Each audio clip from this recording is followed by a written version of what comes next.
Sexual violence is a major concern in Australian society. A landmark study by the Australian Human Rights Commission highlighted the nature of sexual assault and sexual harassment at all Australian universities. To know more, watch this report.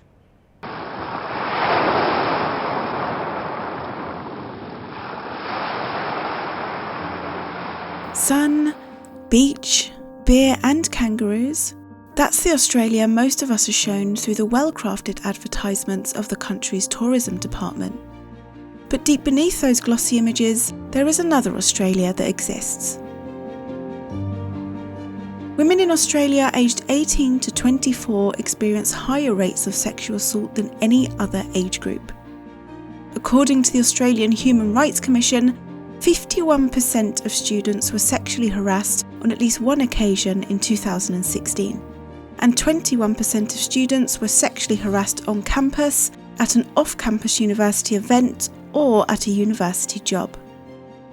44% of students who identified as bisexual and 38% of students who identified as gay, lesbian or homosexual were sexually harassed in a university setting in 2016. This is in comparison to 23% of students who identified as heterosexual. A majority of the perpetrators of either sexual harassment or sexual assault at a university were male, and quite disturbingly, in almost half of those incidents, the victim knew their attacker. These results show that university students may be at a greater risk for being sexually assaulted or harassed by a person that they do not know than the average Australian is.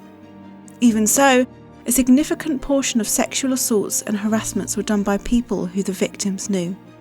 For university students, the most common place students experienced sexual assault or harassment was on public transit, either going to campus or coming from campus.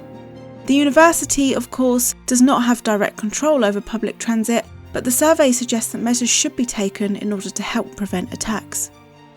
In Australia, underreporting of sexual assaults is a major concern. Unfortunately, most students who experience a sexual assault or harassment taking place did not report it or respond appropriately. 94% of university students who experience sexual assault or harassment did not report it, and 92% did not seek help from the school. What is even more disturbing is that on many occasions bystanders did not raise any alarm when they watched an incident of sexual harassment taking place. 1 in 4 students saw a student being sexually harassed, and 1% of students saw another student being sexually assaulted in 2016. Despite that, only 21% of those who saw sexual harassment taking place took action, and only 37% of students who saw a sexual assault taking place responded.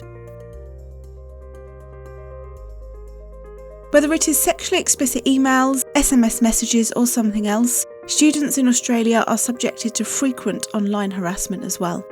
In 2016, 1 in 5 students experienced online sexual harassment.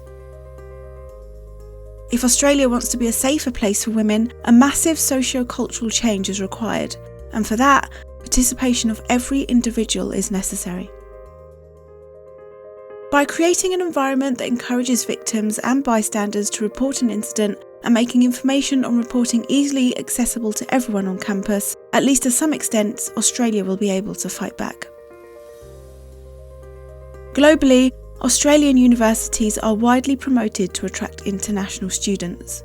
But if the country does not do enough to provide protection to students, its reputation as a global education destination is likely to take a hit. This cannot be done without the cooperation from the Australian universities, which need to take serious measures to prevent sexual assault and sexual harassment.